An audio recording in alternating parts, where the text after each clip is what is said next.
right, we're about to start with chapter 40, which begins with an old German proverb that says, "No one knows where the shoe pinches, but he who wears it." Okay, the meaning of that would be, of course, that it's only the person who faces trouble or difficulty who knows the cause of the trouble, right? Okay, and they have had a lot of trouble. Goethe and Fritz have been digging this tunnel, and now their mama is helping them. They've managed to dig partway underneath the death strip. And lo and behold, they discover that Papa and Dominic have been digging in the other direction. So very lucky in that regard, but they've run into all kinds of issues along the way, issues with, hiding the dirt and problems with the Stasi and, their tunnels collapsing, which is one of the most recent issues is that they've recently discovered that Papa's side of the tunnel seems to really be collapsing. It's a big problem. And what's supposed to happen to Fritz the next morning? He is supposed to be taken into the military, right? He's being forced to join the military. So time is against them as well. And what do we call all of these events that happen that add to or complicate the conflict? What do we call all of these events? Rising action events, right? Each one of these things, these complications or issues are events that are part of the rising action. So exciting stuff. So we are getting closer and closer to the climax, my friends. Okay, we're going to jump right in here.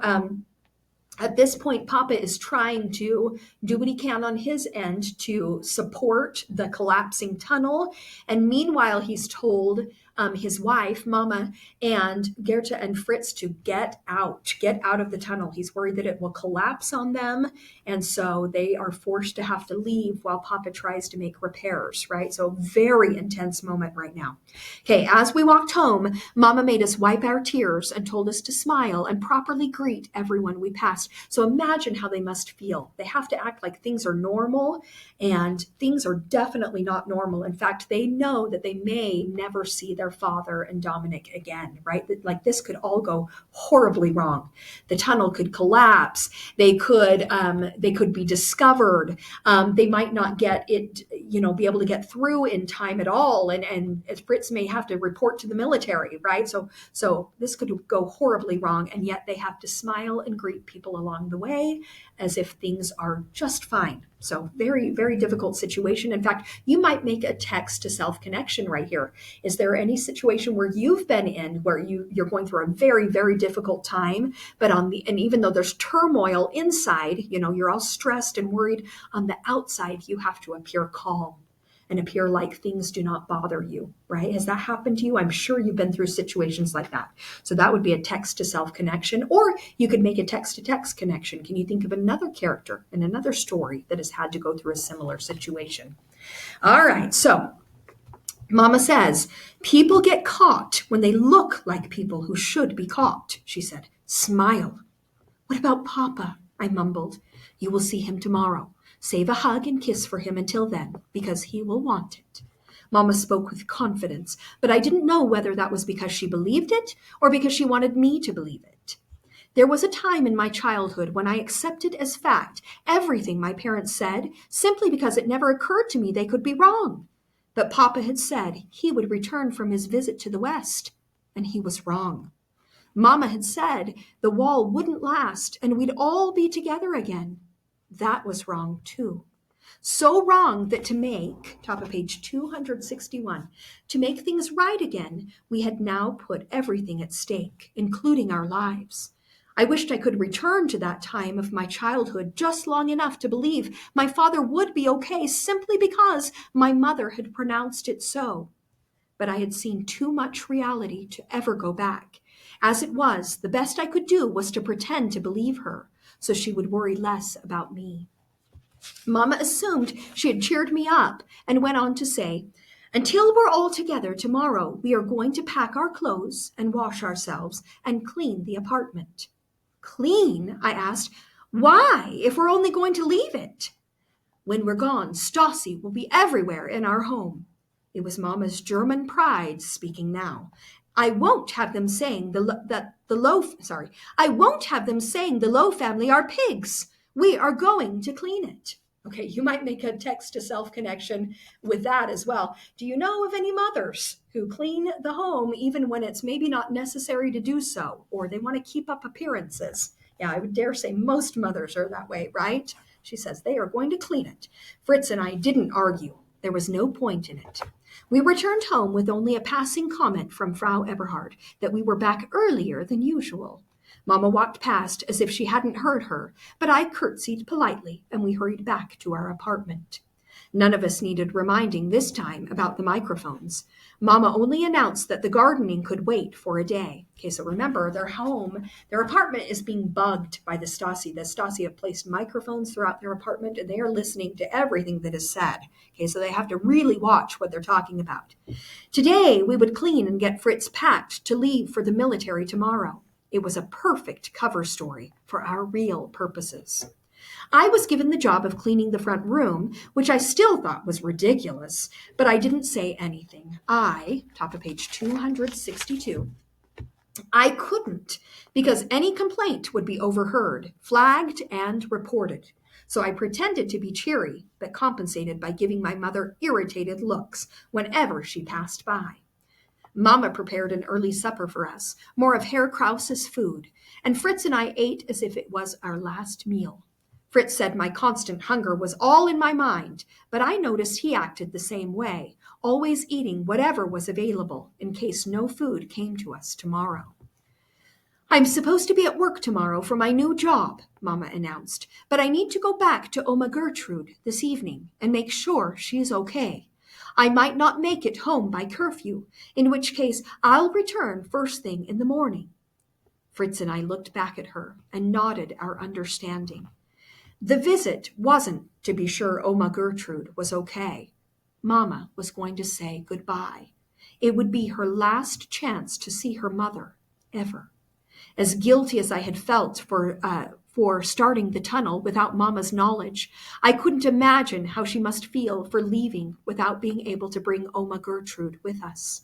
The fact that they were being pulled apart was my fault, and I hoped Mamma could one day forgive me for that.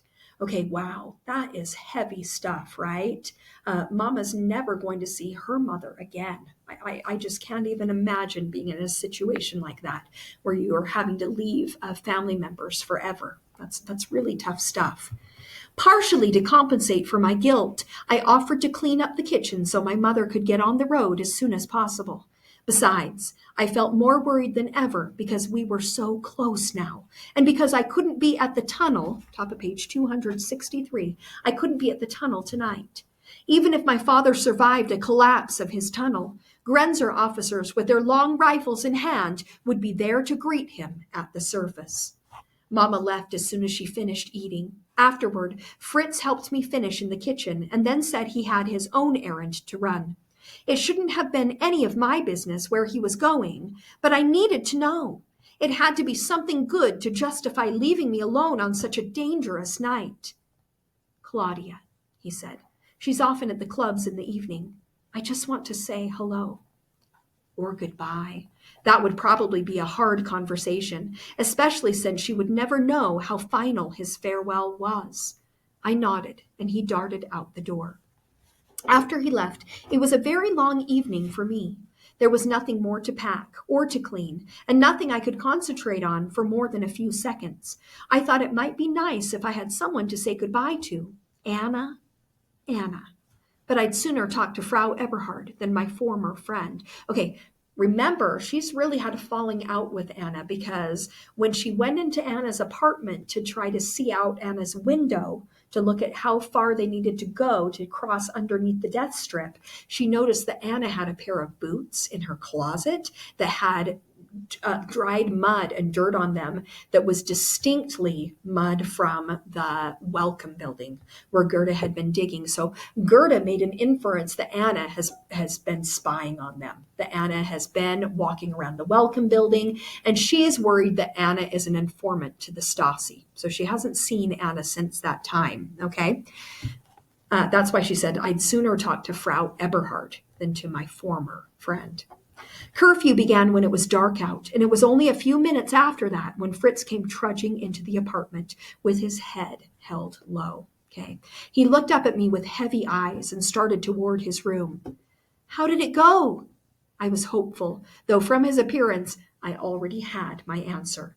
He only muttered, I really did love her, Goethe, more than she ever loved me back, apparently. Top of page 264. Ah, poor Fritz. Only then did I understand his full purpose in going.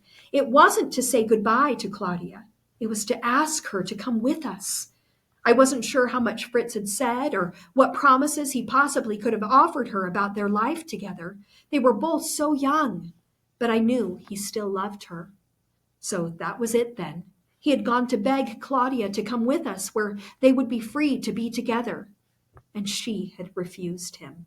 Oh, sad, sad stuff. So yeah, you guys, hopefully you feel some empathy for these people. Like, we're lucky that, typically we do not have to make tough decisions like this. They're leaving everything and everybody they've ever known. At least, hopefully they are, if things go as planned. Okay, let's jump right into chapter 41, which begins with a German proverb, postponement brings danger, meaning you don't wait till it's too late, right? That's what it means to postpone things. Those joining the military were supposed to report for service first thing on the morning of their appointed day. However, since some boys throughout East Germany had to travel into Berlin, they would be accepted at the intake station throughout the day. Fritz hoped the extra hours would buy him time for one final walk to the tunnel. He seemed in better spirits today, or at least he was covering well enough. During the night, I had listened at his door for any sign that he was upset, but if he was, I didn't hear it. That was how we became in the East, never too happy and certainly never too sad. Compared to most others, I wasn't as good at reining in my feelings. Okay, so she's trying to say they often have to pretend to feel differently than they do, right? They have to keep their feelings and things inside. Okay, they have to keep up a facade. Lately, I was a split of two strong emotions, each fighting the other to control my mood. Today might be the day of our escape or the day of our arrest. I wasn't sure exactly how to feel, intensely excited or intensely afraid. Top of page 266. Okay, then she has good reason to feel either one of those. Mama came home shortly after Fritz and I finished breakfast and announced to the microphones that she was ill. Despite the weak tone of her voice, just one look at her assured me she was fine. She turned up the radio and then whispered in my ear that she would have to stay inside, at least for the morning. Of course, this was only her excuse to delay going into work. However, it did create one problem. If she was sick, she could not risk being seen on the streets. Did you talk to Oma Gertrude? I hated to ask, but I wanted to know. Mama whispered. She only wondered why we waited so long. I will see her again, Goethe. Somehow. Mama instructed Fritz and me to go to the tunnel to be sure things were okay, and then to do whatever was necessary to connect them. When that was finished, we were to come home and get her. We would have supper tonight in the West. It was everything I could do not to run to the welcome building. Fritz reminded me more than once to walk slower and to wipe such an eager expression from my face. You're like a beacon right now, he said. All someone has to do is look at you to know you're up to something. How do you do it? I asked. How can you look so casual on a day like this? Because I know what's at stake if I don't. Now, relax. Be calm. Top of page 267. I was calm as a blizzard, but tried hard not to show it. Okay, so she's using a simile, right? She's comparing her calmness to a blizzard using which comparison word? Yeah, using as, right? She's saying she's not calm at all, is what she's using that simile to explain. Okay, she's calm as a blizzard, and is a blizzard calm? Of course not. That became extra important as we approached the wall. Even from a distance, we heard noise on the other side, barking dogs and the angry voices of the Grenzers, the border police. The last thing we needed was to get their attention. Why are they there? I hissed. Had the tunnel already collapsed? Were they just waiting for us to show up, walking like fools into the lion's den? Okay, so the border police here in a communist government is not trying to keep people out, right? What are these border police trying to do? Of course, keep people in, right? So they're very worried about this, and with good reason. They are taught to shoot on command or shoot on sight. Fritz hushed me, and then we pressed against the wall to listen. To be heard above their dogs, the officers were shouting at one another, and every so often we caught their words. Water pipes. Leak. West German incompetence. Investigate. They said nothing about a suspected tunnel or about anyone's arrest or death. From the little we could gather, they knew water pipes ran through this corridor and blamed the sinking soil on a leak somewhere underground. Perhaps any digging noises they'd heard was also credited to the leaking pipe. But we also caught the word investigate. They were going to dig down, and when they did, they would discover far more than a broken pipe. Fritz grabbed my arm to reassure me. We're leaving this afternoon, Goethe. They probably won't go looking before then. Maybe not, but it wasn't impossible either. Top of page 268.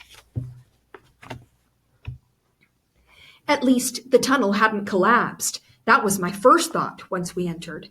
It may have unnerved me the first time I went underground, but now this small dirt corridor was the only place I felt truly secure.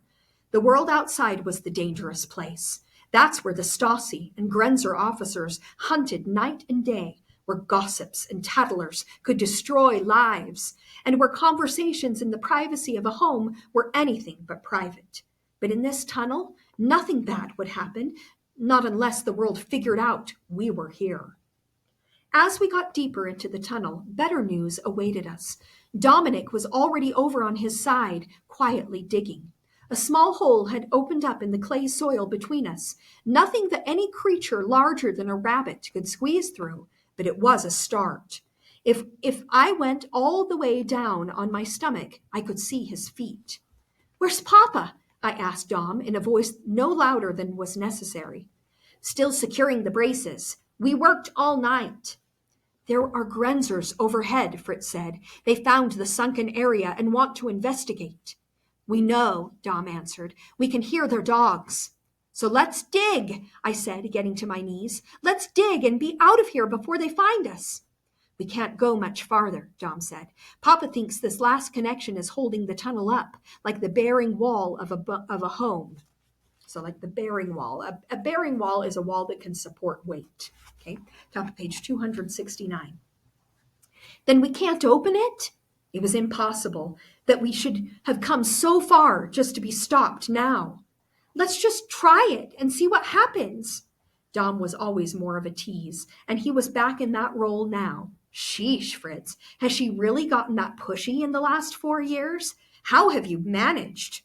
I sat back and folded my arms. Pushiness was a necessary side effect of being the youngest, and I felt like throwing a full-scale tantrum right then to remind them of it.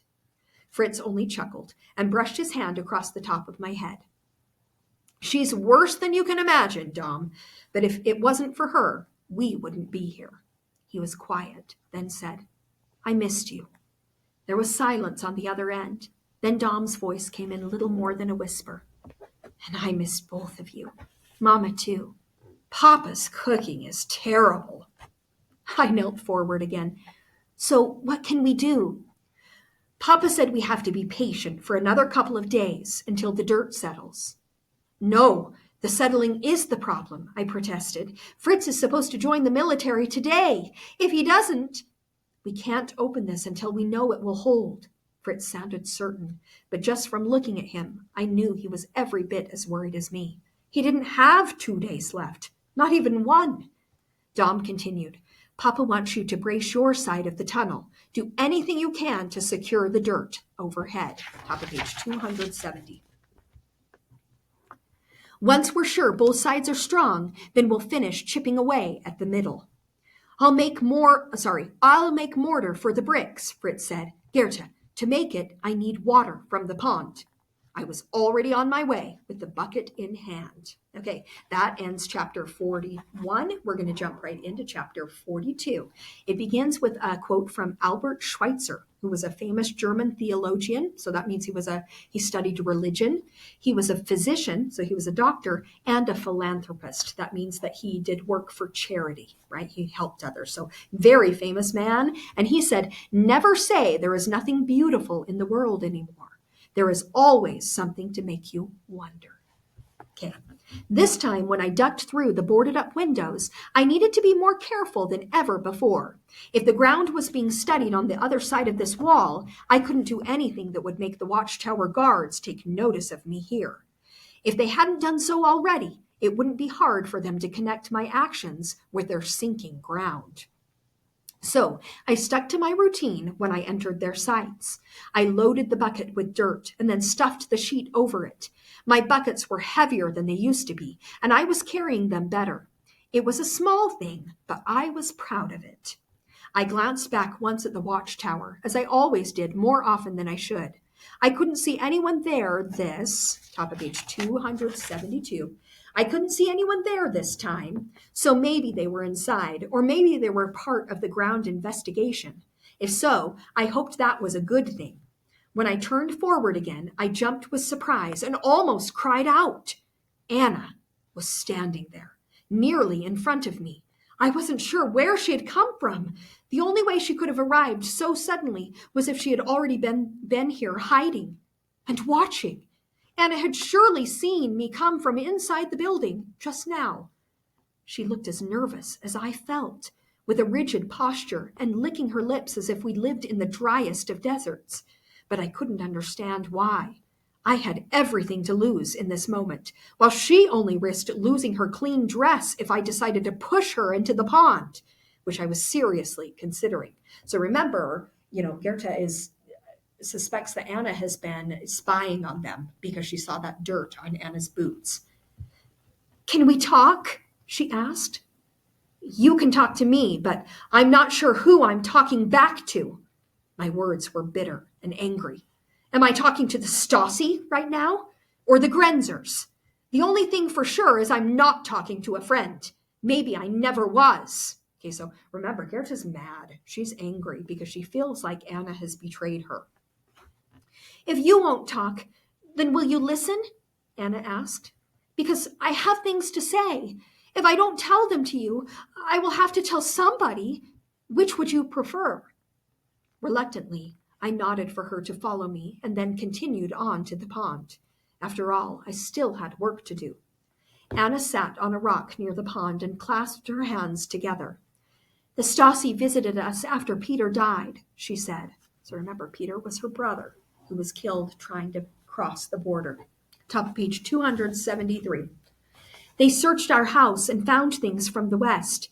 Innocent things that everyone has. Some black market perfume for my mother, a television with its station tuned to the West, and some forbidden books. Nothing we'd purchased, just ones my family still had from the old days. I don't think my parents even remembered we had them, to be honest. The Stasi used these things to blame us for Peter's escape attempt and said my parents would be arrested for encouraging subversive behavior, and I would be taken away." I dumped the bucket into the pond. It didn't matter that she saw dirt wash into it along with the sheet. As I did, I said, "You told me that in his note. Peter took responsibility for his own actions. Didn't they care about that?" I already knew the answer and felt naive for even asking.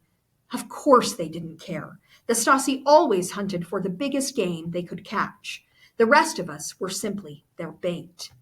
"We begged them for mercy," Anna said. "We promised if they let us go, we'd do anything they wanted." "How could you make a promise like that?" "What choice did we have? Goethe, tell me honestly, wouldn't you have done the same thing to save your family?" Maybe. Probably. Of course I would have. But there was another part to her story, the part I wasn't sure I could stomach. Okay, top of page 274. The Stasi offered us a trade, she said. For the right kind of information, they would erase any files on our family, give us a fresh start. We agreed. We had no choice but to agree. So we started looking and listening and trying to find something suspicious. We told ourselves we were doing the right thing because whoever was breaking the law deserved to be caught. Then Anna's eyes filled with tears. I didn't know it would be you, Goethe. Why did it have to be you? I tried a bluff. Whatever you think, I know about the tunnel. I've been there. You saw the dried mud still on my boots when you were in my room. Something had become lodged in my throat by then, and speaking took effort.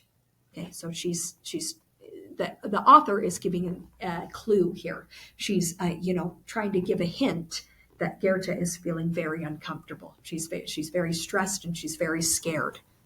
Your parents?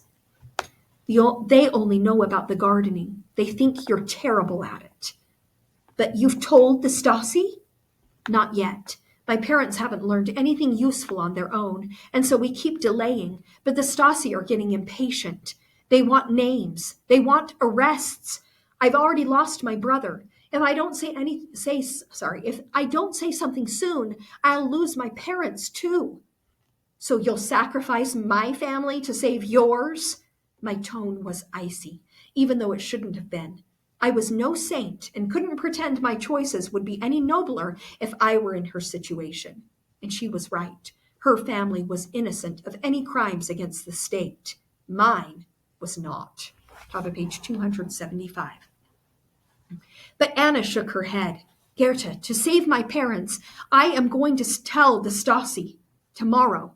I need you to be gone tonight. My heart pounded with the impossibility of that.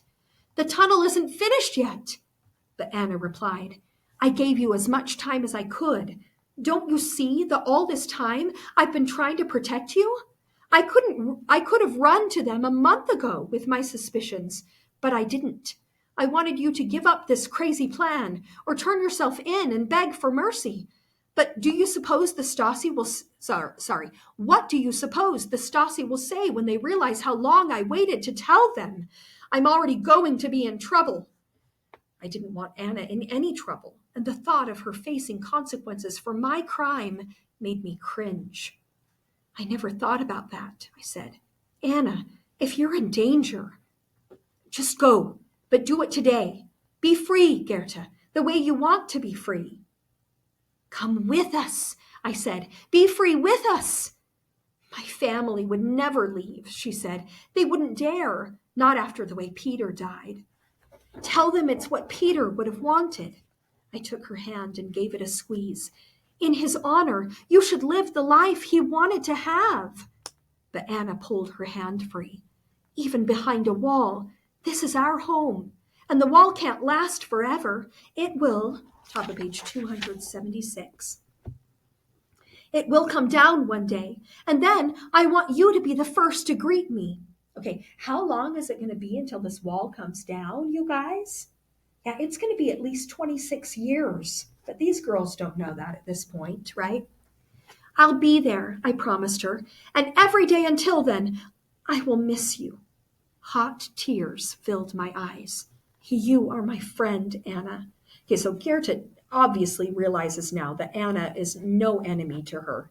Anna has really risked, she's risked a lot by not going to the Stasi and telling about Goethe's tunnel, right?